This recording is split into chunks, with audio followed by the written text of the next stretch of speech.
Cool. Hello everybody, my name's Jack. I am the founder of this project called Colony, and I'm going to be trying to give you a fairly light introduction into what a DAO is and how you go about creating one. So this is focused on creating, operating a DAO at a very high level rather than joining one. So there's a lot of clicking. I didn't realize I wouldn't be clicking, so I'm going to be pointing a lot. No, it's all right if you're happy to. So I want to start off by addressing this, the elephant in the room, which is this ridiculous acronym of DAO. The sign of a good acronym, in my view, is that when it needs detailed unpacking in order to be able to understand it. So if we could have the first one. So decentralized, fairly self-evident, meaning no central point of control. Autonomous, and this is kind of a contentious part of the terminology, in my view, is meaning that it operates independently of its members. Any of its members could, in principle, be replaced, and it continue to operate more or less as intended. Is it this one? And it's an organization. I think that part is well understood. Do I need both of these? Do I need both of these, or is it this mic and this one? Okay. I'll stand as far as possible over here. You can, it's all right. Okay, cool. If I turn this off, would that be better? All right. Is that okay? Turn it off? All right, there we go. Oh, you think it's this? Well, I'll just shout anyway. Okay, good. So yes, it's an organization. That's the last point. That's the obvious bit, which really means it's a bunch of people who have got a purpose. They're together, they're doing something. So there's a whole continuum of what constitutes a DAO. This is somewhat of a contentious line of argument, but I think it's gaining increasing traction. That you've got a sort of continuum of very narrow DAOs, which is to say there's a bunch of people who do something very specific. Usually they are sort of on the edges. They're service providers to a technology, which is in the case of Bitcoin, what people are doing. The Bitcoin protocol is effectively a DAO, which is hiring people to provide it with hashing power, to provide it with computation.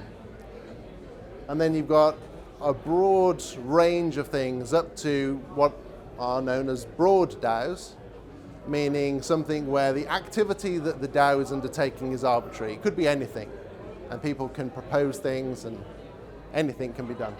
All right, next.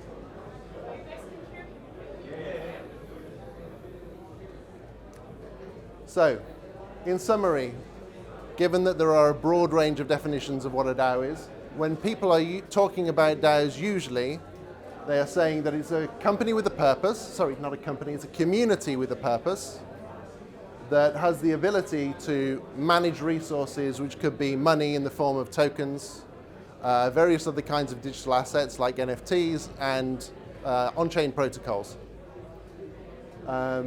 And also to compensate contributors, which is kind of a subset of managing the money.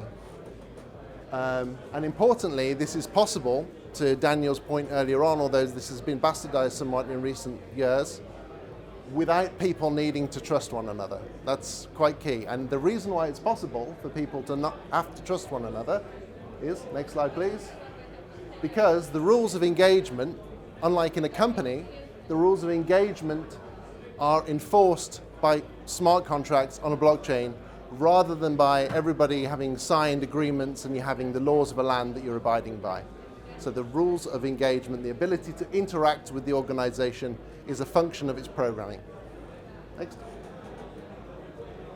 And furthermore, the most, I suppose, prevalent manifestation of this is something that kind of looks like a co-op, which is something that we've had for decades, but it's digitally mediated. Co-ops are really hard and bureaucratic to create and operate. DAOs make it enormously cheaper and easier to do. Take away all of the bureaucracy, or a large part of the bureaucracy, that makes co-ops actually very impractical. So given that all of these kind of things that a DAO can do pretty much are possible already in one way or the other, what's the point of DAO technology? Well, to quote or reuse the quote of Mark Andreessen, software is eating middle management. The software is there to replace or at least mitigate the need for administration, HR, and a bunch of management overheads that exist within organizations and allow them to operate in a more self-organizing fashion. And there are a lot of organizations out there in the world already that aren't DAOs. None of these companies are DAOs, but they're operating in an organizational modality which is more modern, more appropriate for the modern world. The traditional corporate hierarchy was really designed in the industrial era. It was for a world where things moved very slowly, things were predictable. The world is no longer predictable. It moves very quickly, and it's hard to predict what will be happening. So there's a lot of complexity, and the traditional hierarchical structure where information has to go up from the bottom to the top and decisions be fed back down is no longer fit for purpose. And that's what companies like Spotify, Valve, Medium, and many others have realized years ago and are operating in these more agile forms that actually are quite hard to operate, but the technology of DAOs makes it a lot easier. An analogy I like to use is that DAOs are to companies as video games are to board games, which is to say that it's hard to understand the rules of a complex organization in which there are many different things going on. There's an organizational system that's quite well known called holacracy, which is notorious for being extremely difficult to follow. The idea of it is to distribute the authority throughout the organization. It's just super hard to follow, super dogmatic, because everybody's got to understand everything that's going on and follow the rules, and if they don't, it doesn't work. DAOs take that necessity away because you can just follow, you are forced in fact, to follow the rules of the game, just like in a video game. Next. So, with that said, how to actually do it? There is a project called DAO Stack, which is a bit cheeky of me to use this term, but there are a bunch of different technologies that the DAOs that are emerging now are applying. It's becoming something of a formula. So it usually starts at the beginning with Discord. A community comes together, they're talking about some idea that they've got, getting excited about it. As that becomes too much of a chaotic source of communication or lacks the sort of permanence that you would need for having knowledge, people start to use Notion to create their knowledge base and also to start managing projects. Then Discourse comes into the mix, which provides you a more structured asynchronous forum for discussing particular proposals. And then, although I'm sure Aragon would disagree, the final piece of the puzzle is Colony to manage authority and finances. Okay, let's move on. So why do we argue that that's what Colony is all about or for? Well, we think its benefits are it's quick. It takes 90 seconds to go from having no DAO to having a DAO, really. There's no technical knowledge required whatsoever. I onboarded a whole bunch of sustainability people today that I had to guide them through how to install MetaMask, and they had no problem getting their Colony up and running. And it's free, or at least very soon it will be, as the gas costs are covered by the DAO that kind of manages the Colony network. Next. And it has a whole bunch of different things that it's capable of doing. It manages payments, which can be from the simple to the very sophisticated. You can structure your organization in multiple teams, as you would any other organization. Organizations are not monoliths. They require subsets of people with different expertises that are able to exert their expertise within the context of overall organizational alignment. That comes from the authority that they earn within those organizations and those teams by doing stuff that is considered to be good by that organization, and therefore getting paid for it. Each of those teams can have their own budgets that they can manage autonomously. It's possible to do fundraising in a very simple way with a mechanism we call Coin Machine that Basically allows you to spin up a token sale in about 2 minutes. Decision making is a key part of all DAOs, actually. Contract calls, which is something rather technical. It means that the DAO tooling is able to interact with other smart contracts on the same, or in fact, also with Colony, other blockchains. And arbitration, so resolution of disputes that may emerge over the course of working together. Next. So we emphasize a few points about Colony. One is practicality. DAOs are known largely at this point for voting. We don't actually think that that's really one of the cardinal aspects of a DAO necessarily. And in Colony, wherever possible, we try and avoid voting. So voting is only a measure of last resort when a dispute emerges. Ordinarily, you'd just be able to operate by a system that we call lazy consensus, which is that you make a proposal of something that you think should happen. We call that a motion.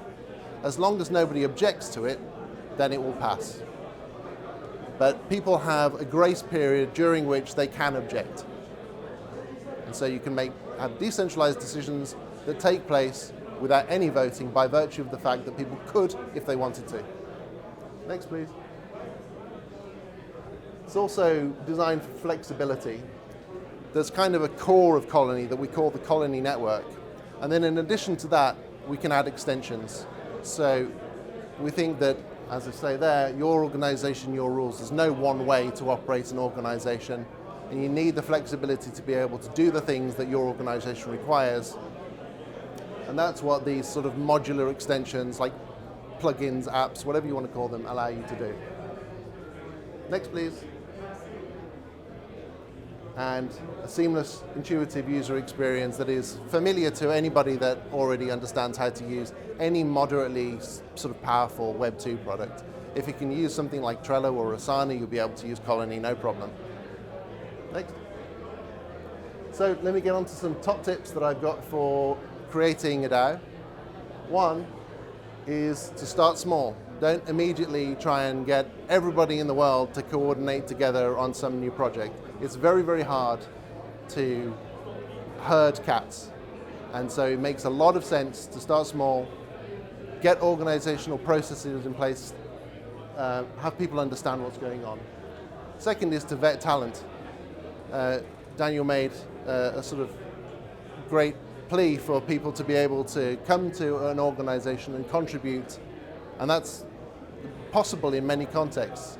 In many others, it's necessary for you to understand what they're going to be able to bring to it and to understand that the quality of the work that they're going to be able to deliver and their behavior is going to align with the standards and the culture that you have within your organization. I think that establishing a clear compensation structure, as in how much people will get paid for what and on what basis, making all of that really transparent and really understandable to everybody is really important to a harmonious organization. And then finally, to manage expectations. Organizations are always subject to change. In the blockchain space particularly, there is a certain expectation that things are quite rigid and linear. And that can result in friction in many cases. So it's important to be able for people to understand what's going to be coming in the future and the kind of, what's the word I'm looking for, sort of unexpected possible future changes of path there may be. Next, please. So just a few warnings to finish it off, because it's always nice to end on an easy breezy note. One is that DAOs are fucking hard. It's not the easy way to create an organization. It's a much harder way to create an organization for all sorts of reasons. Mainly really because there's huge numbers of unknowns, gray areas, uncertainties, especially within the legal realms. And creating a DAO is in no way a replacement for an incorporation. It doesn't solve the same problem. A DAO is a coordination mechanism for people. It's a way to run an organization. It's not a way to create a legal personality for that organization. And a DAO stood on its own without any legal wrapper is likely to be considered an unincorporated association or a general partnership in most jurisdictions in the world, which is likely to result in exposing all of the members of them to joint and several liability with a whole bunch of people that have got no idea who they are, which I think if you're rational is a fairly scary place to be. That is one of the hardest things about DAOs, because there really aren't good options for that kind of incorporation yet, because we're still very early. This is really the bleeding edge of organizational technology and blockchain technology for that matter. And then finally, people are issuing tokens left, right, and center like it's going out of fashion. It's an extraordinarily risky thing to be doing, and it needs to be done with caution and understanding what you're getting yourselves into, because you can open up a whole world of legal pain, because securities issuances are really heavyweight regulations that exist in most jurisdictions, including the UK and especially the US. And there are lots of people who have issued unregistered securities, and a lot of people who've got in a lot of hot water as a consequence. So, talk to your counsel. And I think we can move on. That is about it. We're hiring. We're looking for front-end developers. We're looking for somebody to lead our communications, somebody who's good with words, good with the Twitters, and DevOps, which we try and do as little interacting with services as humanly possible, but some things are inescapable still. So that is it. If I may have the next slide, I will take my bow and thank you all very much, and encourage you to come and join us on our channels. Thank you.